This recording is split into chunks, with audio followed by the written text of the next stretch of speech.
Fala galera, tudo bem? Sejam bem-vindos a mais um vídeo do nosso canal. E hoje pra gente falar de uma segunda parte, né? Começamos no vídeo passado a falar um pouquinho sobre o segundo reinado, sobre a política externa, e hoje nós vamos falar de um dos grandes eventos militares, bélicos da história do continente americano e a maior guerra direta que o Brasil participou na sua história. Vamos falar um pouquinho sobre a Guerra do Paraguai, que é um dos grandes eventos externos da história do segundo reinado, né? Então, primeiro, precisamos entender um pouquinho, né? Para entender os motivos da guerra, precisamos entender um pouquinho a nossa relação com os nossos vizinhos, né? Então, a partir aí da década de 40, década de 50, basicamente todos os países aqui da América do Sul estão se firmando como estados-nações, independentes, autônomos, e querem também se firmar com a sua grande força, né? Então, estão se consolidando suas economias, sua política, ganhando força, e o Brasil não é diferente, né? E o Brasil, pelas suas dimensões, pelo seu poder, suas potencialidades, o Brasil tenta se firmar como uma grande potência à frente aos países aqui da América do Sul, né? Então, lembrando que a gente já tinha tido atritos anteriores com alguns países, né? Então, quando a gente pega aí a história da Guerra Cisplatina, né? A história do Uruguai tem uma história muito ligada com a nossa história, né? O Uruguai pertenceu como província cisplatina ao território brasileiro de 1816 até 1828 e tornou-se independente depois de uma guerra de independência aí com o Brasil. Tá? Então esta guerra também traz uma série de atritos e disputas com a Argentina, por exemplo, né? Que tinha também grandes interesses, né, em alguns territórios, né, nessa parte da América do Sul. Então muito desse atrito com os nossos vizinhos são por questões de fronteira e principalmente pela autonomia da navegação da bacia do Rio da Prata, né? Aí onde fica Rio Uruguai, Rio Paraná, Rio Iguaçu, né? O Rio da Prata, né? Então esse entroncamento dessa cabeceira desses rios que possibilitava, né? E possibilita uma navegação por boa parte do continente sul-americano. E naquele momento era uma das grandes questões econômicas, né? Porque boa parte do território brasileiro, por exemplo, só conseguia ser acessado pela parte do Rio da Prata, né? O Paraguai, por exemplo, depende até hoje, na verdade, dessa bacia do Rio da Prata para ter acesso ao mar. A Argentina também tem um dos seus grandes saídas e escoamentos da sua produção através do Rio da Prata. Então as disputas, né, entre esses países eram por essas questões de autonomia, de livre navegação, né, de disputas de fronteira. E é justamente dentro deste entorno que a relação entre esses países eles vão se acirrando.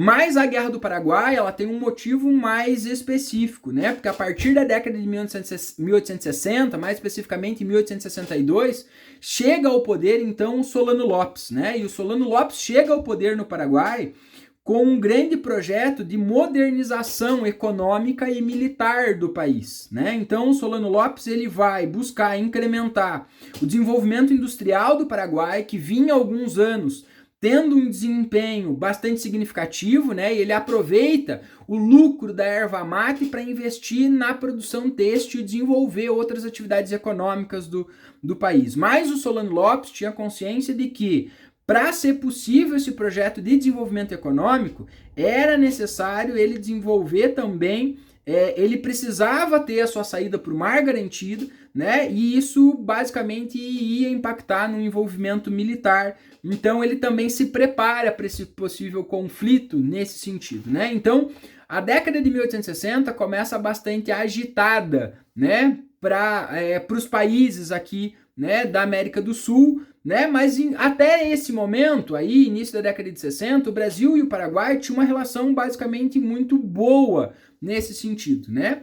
A disputa e o acirramento das questões entre o Brasil e o Paraguai vão acabar entrando em linha de colisão quando os dois países, em 1864, se envolvem na disputa eleitoral do Uruguai, né? Então, o Brasil e o Paraguai vão acabar aí tendo, né, um atrito por causa das eleições no Uruguai em 1864. Então, em 1864, o Brasil invadiu o Uruguai, né? O motivo dessa invasão, gente, foram violações sistemáticas nos direitos dos cidadãos brasileiros. Essa foi a justificativa do Brasil.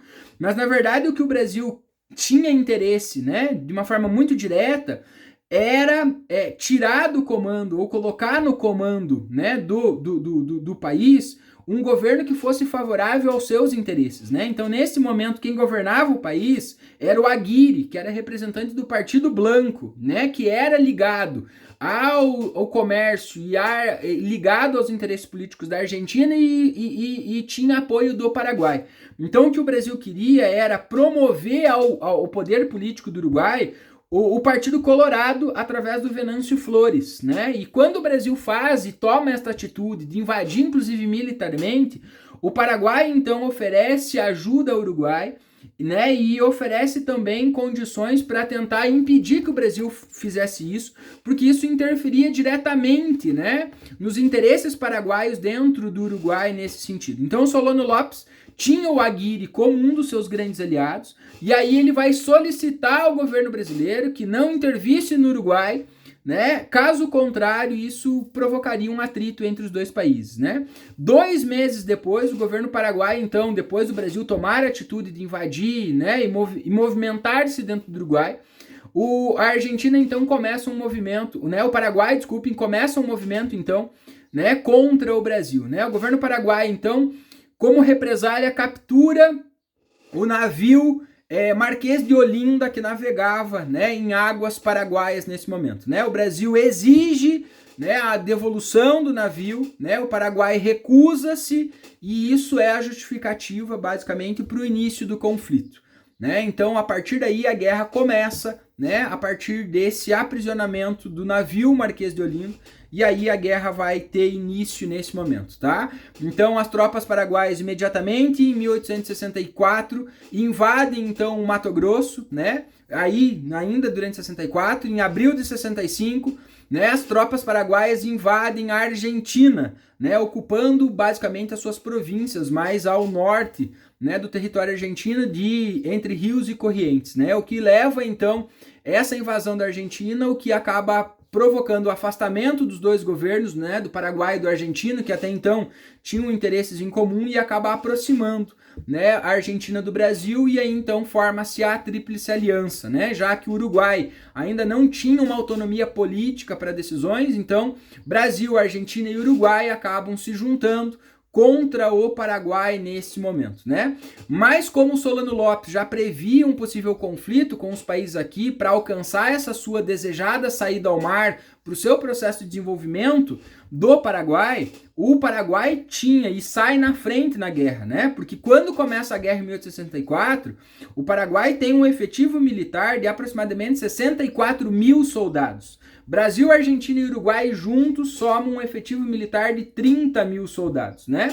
Além disso, o Brasil não tinha uma estrutura de exército, né? Já que o exército, durante esse momento do Segundo Reinado, ainda era uma instituição mal vista, era uma instituição de acesso à população não das elites, né? As elites, então, ocupavam cargos principalmente, né, no poder, na marinha, né, então era mais uma questão de status, né, e o exército era formado mais por pessoas de baixa classe, de dimensões, né, mais inferiores, então o exército não sofria investimentos, não tinha uma atenção, né, então o exército não tinha o Brasil não tinha uma estrutura basicamente formada para se envolver numa guerra como foi a Guerra do Paraguai, de uma complexidade, de uma intensidade como foi a Guerra do Paraguai. Então os primeiros anos da guerra foram bastante difíceis para o Brasil devido a essa falta de estrutura, assim como para a Argentina também, tá? Nesse sentido. Então o Paraguai vai levar uma vantagem absurdamente grande nesse sentido, né? Mas o Brasil possuía uma marinha importante, né? Então, muito da Guerra do Paraguai se deu dentro da Bacia do Prata, né? A partir da navegação. Então, os combates em rio, né, no Rio da Prata, foram fundamentais para a história da guerra. Em 1865, a Marinha Brasileira, então, vai acabar dando um passo absurdamente importante e acontece a maior batalha naval da história da Guerra do Paraguai, que é a Batalha do Riachuelo, aonde o Brasil vai conseguir, então, vencer, né, a Marinha Paraguaia, né, e vai conseguir empurrar os paraguaios basicamente para dentro do seu território e isolá-los, né? Então a grande vantagem que o Brasil teve, o Brasil, a Argentina e o Uruguai tiveram na Guerra do Paraguai foi o fato do Paraguai não ter uma saída para o mar.